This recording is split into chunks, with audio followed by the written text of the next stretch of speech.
Allah is calling you. Allah is calling you, calling you to say His name. Allah is calling you to come home again. Allah is calling you. السلام علیکم ورحمۃ اللہ وبرکاتہ۔ آج ہم سورہ بقرہ کا 5 رکوع پڑھیں گے انشاءاللہ۔ اعوذ باللہ من الشیطان الرجیم، بسم اللہ الرحمن الرحیم۔ ربی اشرح لی صدری ویسر لی امری واحلل عقدۃ من لسانی یفقہوا قولی۔ یا بنی اسرائیل، اے بنی اسرائیل، اذکروا، تم یاد کرو، نعمتیہ، میری نعمت کو، التی، جو، انعمت، عطا کی میں نے، علیکم، تمہیں، اور اوفو، تم پورا کرو، بعہدی، میرے عہد کو، اوفی، میں پورا کروں گا، بعہدکم، تمہارے عہد کو، اور ایایا، صرف مجھ سے ہی، فرحبون، پس تم ڈرتے رہو۔ اے بنی اسرائیل، یاد کرو میری اس نعمت کو جو میں نے تمہیں عطا کی تھی۔ اللہ تعالیٰ نے بنی اسرائیل کو اپنی بہت سی نعمتیں عطا کی تھیں، اور اللہ تعالیٰ یہاں ان کو اپنی نعمتوں کو یاد کروا رہے ہیں کہ یاد کرو میری اس نعمت کو۔ یعنی یہاں پہ نعمتوں کو یاد کرنے سے مراد ہے کہ نعمتوں کا اعتراف کرنا اور زبان سے ان کی تعریف کرنا، اور ان کو ایسی جگہ پہ استعمال کرنا جنہیں اللہ تعالیٰ پسند کرتا ہے اور اس سے راضی ہوتا ہے۔ وَأَوْفُوا بِعَہْدِی، اور تم میرے عہد کو پورا کرو۔ یہ وہ والا عہد تھا جو اللہ تعالیٰ نے بنی اسرائیل کی قوم سے لیا تھا کہ وہ تورات کے احکامات پر ایمان لائیں گے، اس کی پابندی کریں گے، اور نبی آخر الزماں پر ایمان لائیں گے، یعنی نبی صلی اللہ علیہ وآلہ وسلم پر ایمان لائیں گے۔ اور اللہ تعالیٰ نے یہاں پہ ان کو وہ عہد یاد دلایا کہ جو تم نے مجھ سے عہد لیا تھا، تم میرے عہد کو پورا کرو، یعنی نبی پاک صلی اللہ علیہ وآلہ وسلم کا ساتھ دو اور ان پر ایمان لاؤ۔ اوفی بعہدکم، میں تمہارے عہد کو پورا کروں گا۔ اللہ تعالیٰ نے بنی اسرائیل کی قوم سے عہد کیا تھا کہ جو جہان والے ان پر بنی اسرائیل کی قوم کو فضیلت عطا کریں گے، اور اللہ تعالیٰ نے حضرت عیسیٰ علیہ السلام تک جتنے بھی انبیاء تھے وہ آل یعقوب سے تھے، اور اللہ تعالیٰ نے جو 3 آسمانی کتابیں ہیں وہ بنی اسرائیل پر ہی نازل کی تھی، یعنی تورات، زبور اور انجیل۔ یعنی جو عہد میں نے تم سے لیا، یعنی تمہیں جہان والوں پر فضیلت عطا کروں گا، تو پھر میں بھی اسے پورا کر دوں گا۔ فَإِيَّايَ فَارْهَبُونِ، اور صرف مجھ ہی سے تم ڈرتے رہو۔ اللہ تعالیٰ نے یہاں پہ انہیں یاد کروایا کہ تم نے غیر اللہ سے نہیں ڈرنا، بلکہ صرف اور صرف مجھ سے ڈرنا ہے اور میرا ہی خوف رکھنا ہے دل میں۔ اور آمینو، تم ایمان لاؤ، بما، اس پر جو، انزلتو، نازل کیا میں نے، مصدقاً، تصدیق کرنے والا، لما، اس کے لیے جو، معکم، پاس ہے تمہارے، ولا، اور نہ، تکونو، تم بنو، اولا، پہلے، کافرین، کفر کرنے والا، بہی، اس کے ساتھ، اور لا، نہ، تشترو، تم خریدو، بآیاتی، میری آیات کے بدلے، ثمناً، قیمت، قلیلاً، تھوڑی، اور ایایا، صرف مجھ سے، فاتقون، پس تم ڈرتے رہو۔ وآمنوا بما انزلت مصدقا لما معکم، اور جو میں نے نازل کیا اس پر ایمان لاؤ۔ یہاں پر اللہ تعالیٰ بنی اسرائیل کی قوم سے کہہ رہے ہیں کہ تم قرآن حکیم پر ایمان لاؤ جو میں نے تم پہ نازل کیا ہے، اور یہ اس چیز کی تصدیق کرتا ہے جو تمہارے پاس ہے، یعنی قرآن مجید پہلی آسمانی کتابوں کی بھی تصدیق کرتا ہے۔ تو اللہ تعالیٰ نے کہا ہے کہ تم اس پر ایمان لاؤ۔ کتاب پر ایمان کیسے لایا جاتا ہے؟ اس کے علم کو حاصل کر کے، اس کے مطابق عمل کر کے، اور اس کا پیغام آگے پہنچا کر۔ اور تم سب سے پہلے اس کے ساتھ کفر کرنے والے نہ بنو۔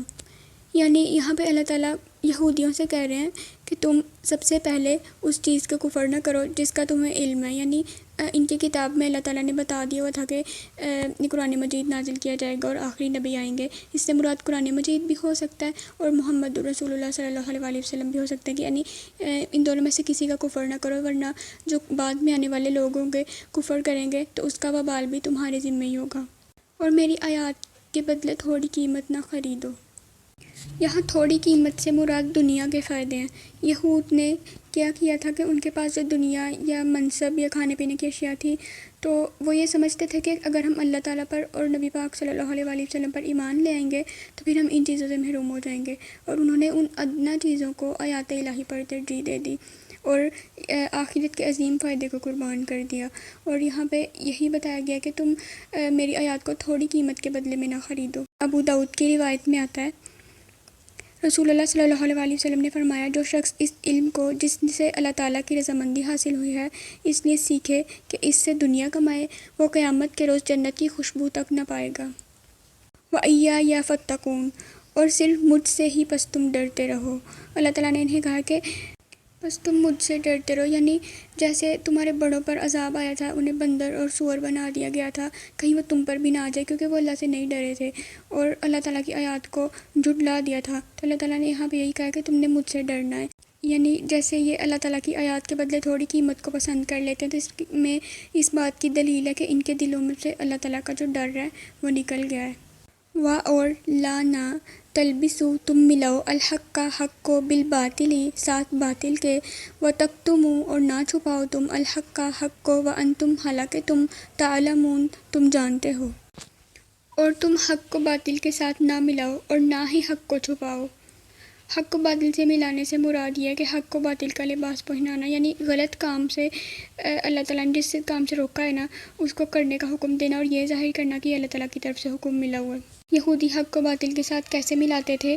مدینہ کے جو افراد تھے وہ یہودیوں کی علمی روب کی وجہ سے بہت متاثر تھے، اور وہ یہودیوں سے نبی پاک صلی اللہ علیہ وسلم کی نبوت کے بارے میں پوچھتے تھے، تو وہ کوئی نہ کوئی ایسی بات کر دیتے تھے جس کی وجہ سے ان کے دل میں وسوسہ پیدا ہو جاتا تھا اور وہ حق تک نہیں پہنچ سکتے تھے، جس وجہ سے، اور یہ ایک جھوٹا پروپیگنڈا تھا، اور اللہ تعالیٰ نے ان سے ان کو روکا ہے کہ تم حق اور باطل کو گڈمڈ نہ کرو۔ حق کو چھپانے سے کیا مراد ہے؟ یعنی ایک بندے کو بالکل حق بات پتہ ہو لیکن وہ دوسرے کو نہ بتائی جائے۔ یہود اللہ تعالیٰ کے احکامات کو چھپاتے تھے، رسول اللہ صلی اللہ علیہ وسلم کے بارے میں بشارتیں جتنی بھی ان کے کتابوں میں موجود تھی وہ ان تمام چیزوں کو چھپا لیتے تھے۔ وَأَنْتُمْ تَعْلَمُونَ، حالانکہ تم جانتے ہو۔ اللہ تعالیٰ نے کہا ہے کہ تمہاری کتابوں میں یعنی تورات اور زبور میں اور انجیل میں یہ سب کچھ موجود ہے، یعنی نبی پاک صلی اللہ علیہ وسلم کی آمد کی بشارتیں دی ہوئی ہیں اور ان کی جو نبوت ہے ان کے بارے میں سب کچھ بتایا ہوا ہے، لیکن پھر بھی تم حق کو چھپا دیتے ہو حالانکہ تمہیں سب کچھ پتہ ہے۔ وَأَقِیمُوا، اور قائم کرو، الصَّلَاةَ، نماز کو، وَآتُوا، اور تم ادا کرو، الزَّکَاةَ، زکوٰۃ کو، وَارْکَعُوا، اور تم رکوع کرو، مع، ساتھ، الراکعین، رکوع کرنے والوں کے۔ اس آیت میں بنی اسرائیل اور بنی اسرائیل کے جو منافقین تھے انہیں اس بات کا حکم دیا گیا کہ وہ اللہ تعالیٰ کی طرف مکمل طور پر رجوع کر لیں، یعنی وہ نماز قائم کریں، زکوٰۃ ادا کریں اور پورے کے پورے اسلام میں داخل ہو جائیں اور اللہ تعالیٰ کی بندگی اختیار کر لیں۔ یہاں پہ نماز قائم کرنے کا حکم کیوں دیا گیا ہے؟ کیونکہ نماز جو ہے اس کے ذریعے ایک ایمان لانے والے کا تعلق اللہ تعالیٰ سے بنتا ہے اور مسلمانوں میں محبت پیدا ہوتی ہے، اور نماز کے ذریعے سے اللہ تعالیٰ کی مدد حاصل ہوتی ہے۔ اتامرون، کیا تم حکم دیتے ہو، الناس، لوگوں کو، بالبر، نیکی کا، اور تنسون، تم بھول جاتے ہو، انفسکم، اپنے آپ کو، حالانکہ انتم، تم، تتلون، تم تلاوت کرتے ہو، الکتابہ، کتاب کی، افلا، تو کیا نہیں، تعقلون، تم سمجھتے، کیا تم لوگوں کو نیکی کا حکم دیتے ہو۔ اس آیت میں اللہ تعالیٰ نے کہا ہوا ہے کہ تم دوسروں کو تو نیکی کا حکم دیتے ہو اور اپنے آپ کو بھول جاتے ہو، یعنی بہت سے لوگ ایسے ہیں جو قرآن پڑھتے ہیں، قرآن کی تلاوت کرتے ہیں، دوسروں کو اللہ تعالیٰ کی باتوں کا حکم دیتے ہیں لیکن وہ خود اس پہ عمل نہیں کر رہے ہوتے۔ میں اللہ تعالیٰ نے یہی بتایا، وَتَنْسَوْنَ أَنفُسَكُمْ، اور اپنے آپ کو بھول جاتے ہو، یعنی اپنے آپ کو ایمان اور بھلائی کا حکم دینا چھوڑ دیتے ہو اور اپنے آپ کو نبی پاک صلی اللہ علیہ وسلم کی اتباع کرنے کے لیے نہیں کہتے، دوسروں کو حکم دیتے ہو نیکی کا لیکن اپنے آپ کو بھول جاتے ہو۔ رسول اللہ صلی اللہ علیہ وسلم نے ارشاد فرمایا، قیامت کے دن ایک آدمی کو آگ میں ڈالا جائے گا، اس کی آنتیں باہر نکل آئیں گی، وہ انہیں لے کر ایسے گھومے گا جیسے گدھا چکی میں گھومتا ہے، اس کے گرد جہنمی جمع ہو جائیں گے اور کہیں گے، اے فلاں، تجھے کیا ہوا؟ کیا تو نیکی کا حکم نہیں دیتا تھا اور برائی سے نہیں روکتا تھا؟ وہ کہے گا، ہاں یقیناً، لیکن میں لوگوں کو تو نیکی کا حکم دیتا تھا لیکن خود نہیں کرتا تھا۔ استغفر اللہ۔ اللہ تعالیٰ ہم سب کو اس چیز سے بچا لے کہ ہم لوگ اپنے آپ کو بھول جائیں اور اپنے آپ کو اللہ تعالیٰ کا حکم دینا چھوڑ دیں اور لوگوں کو بھلائی کے حکم دیتے رہیں۔ آمین ثم آمین۔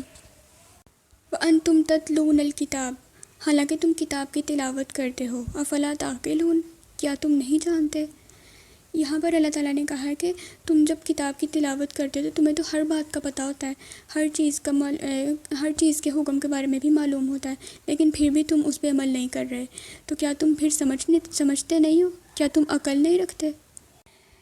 افلا تعقلون کہہ کے یہ احساس دلایا جا رہا ہے کہ تمہارے قول میں اور تمہارے عمل میں تضاد نہیں ہونا چاہیے، یعنی ایسا نہیں ہے کہ تم کہہ کچھ رہے ہو لیکن تمہارا جو عمل ہے وہ کچھ اور ہو۔ وَاسْتَعِینُوا اور تم مدد مانگو بالصبر صبر کے ذریعے، والصلاۃ اور نماز کے ذریعے، اور انہا بلا شبہ وہ لکبیرۃ یقیناً بہت بڑی ہے، الا مگر علی الخاشعین عاجزی کرنے والوں پر۔ اور صبر اور نماز کے ذریعے مدد مانگو۔ اللہ تعالیٰ نے ان کو حکم دیا کہ وہ تمام امور میں صبر کے ذریعے سے مدد مانگے۔ صبر کی اقسام ہے، پہلی یہ ہے کہ اللہ تعالیٰ کی اطاعت پر اپنے نفس کو پابند کرنا، دوسرا اس کی نافرمانی سے اپنے آپ کو روکنا یہاں تک کہ اس نافرمانی کو ترک کر دے، تیسرا یہ کہ اس کی تقدیر پر صبر کرنا اور اس پر ناراضگی کا اظہار نہ کرنا۔ یعنی جب ہم ہر معاملے میں اللہ تعالیٰ سے صبر کی دعا کرتے ہیں اور صبر کرنے کی کوشش کرتے ہیں تو پھر اللہ تعالیٰ ہمیں صبر کی توفیق عطا فرما دیتے ہیں۔ اور نماز سے مدد حاصل کرو۔ نبی پاک صلی اللہ علیہ وآلہ وسلم کو جب بھی کوئی اہم معاملہ پیش آتا تو وہ فوراً نماز کی طرف رجوع کرتے تھے اور نماز کا اہتمام کرتے تھے۔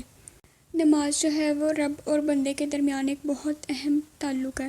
اللہ تعالیٰ سے ملاقات ہوتی ہے جب ہم نماز پڑھتے ہیں، تو یہاں پر اللہ تعالیٰ نے کہا ہے کہ نماز کے ذریعے مدد حاصل کرو، یعنی جب ہم لوگ پریشان ہوں، مصیبت میں ہوں، کچھ بھی ہو تو ہم لوگ نماز پڑھیں گے، اللہ تعالیٰ سے اپنے دل کی بات کہیں گے تو ہمارے دل کو سکون ملے گا اور اس طرح سے ہماری مدد ہوگی۔ جب ہر طرح کی مدد ختم ہو جائے اور کوئی بھی راستہ نظر نہ آ رہا ہو، سارے رشتے بھی چھوڑ جائیں، اس وقت انسان کو نماز مدد دیتی ہے، اور بلا شبہ یقیناً وہ بہت بڑی ہے مگر عاجزی کرنے والوں پر۔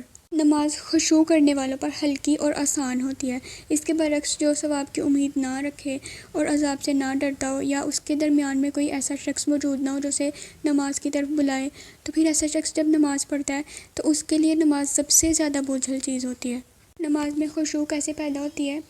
جب ہم آخرت پر یقین کرتے ہیں، یعنی موت کے بعد کی زندگی، قبروں پر سے اٹھائے جانے پر اور اللہ تعالیٰ رب کے سامنے پیش ہونے پر یقین کرتے ہیں، تو پھر یہ تمام چیزیں اللہ تعالیٰ کی خشیت پیدا کرتی ہیں۔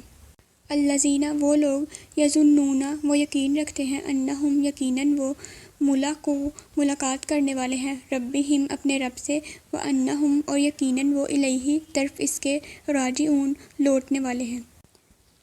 یعنی جو یہ یقین رکھتے ہیں کہ انہیں اپنے رب سے ملاقات کرنی ہے اور اللہ تعالیٰ ان کو ان کے اعمال کی جزا دے گا، تو یہ چیز پھر ان کی عبادت کو آسان کر دیتی ہے۔ یہ یقین ایسا ہے جس کی وجہ سے بہت سی عبادتیں جو ہیں وہ آسان ہو جاتی ہیں۔ یعنی جو یہ یقین رکھتے ہیں کہ وہ اپنے رب سے ملاقات کریں گے اور وہ ان کے اعمال کی جزا دے گا، یہ یقین عبادت کو آسان کر دیتا ہے۔ یہ یقین کہ ہم اپنے رب سے جزا پائیں گے۔ اللہ تعالیٰ کی طرف لوٹ جانے کا احساس کیسے رہتا ہے؟ جب ہم اپنی پیدائش پہ غور و فکر کرنے لگتے ہیں، یعنی میں کیا ہوں، مجھے کس چیز نے بنایا، مجھے کس چیز سے بنایا گیا، میں کس طرح کی تھی اور اب کیسی ہو گئی، زندگی کا سفر کہاں سے شروع ہوا، کہاں پہ پہنچا ہے، پیدائش سے لے کر آج تک ایک سفر ہے جو جاری ہے، کس طرح سے میں نطفے سے پیدا کی گئی اور اب میری پوری شکل بن گئی ہے اور میں ایک مکمل انسان ہوں، کھاتی ہوں، پیتی ہوں، اپنی مرضی سے چلتی ہوں۔ تو یہ سب کچھ کس نے دیا، کس نے طاقت دی، کس نے رستہ بتایا، یہ سفر جو ہے یہ کب ختم ہوگا، اور جب یہ ختم ہوگا تو آگے کیا ہوگا، مجھے واپس لوٹ کے جانا ہے، اور جب جانا ہے تو میرے ساتھ کیا معاملات ہوں گے۔ قرآن کریم کی جب تلاوت کی جاتی ہے اور اس پہ غور و فکر کیا جاتا ہے تو ہمیں سمجھ آ جاتی ہے کہ ہماری جو زندگی ہے اس کا مقصد کیا ہے، اور ہم نے اللہ تعالیٰ کی طرف لوٹ کر جانا ہے، موت کو یاد رکھنا ہے، اور کثرت سے انا للہ و انا الیہ راجعون پڑھنے سے کہ ہم اللہ ہی کے ہیں اور ہم اللہ ہی کی طرف لوٹ کر جانے والے ہیں۔ اس کی وجہ سے بھی لوٹ جانے کا احساس ہمیشہ برقرار رہتا ہے اور بہت زیادہ بڑھتا ہے۔ وآخر دعوانا ان الحمد للہ رب العالمین، سبحانک اللہم و بحمدک، اشہد ان لا الہ الا انت، استغفرک و اتوب الیک۔ السلام علیکم ورحمۃ اللہ وبرکاتہ۔ Allah is calling you. Remember when you were in pain. Remember when you called his name. But after he answered your prayer, you forgot that he is there. Allah is calling you.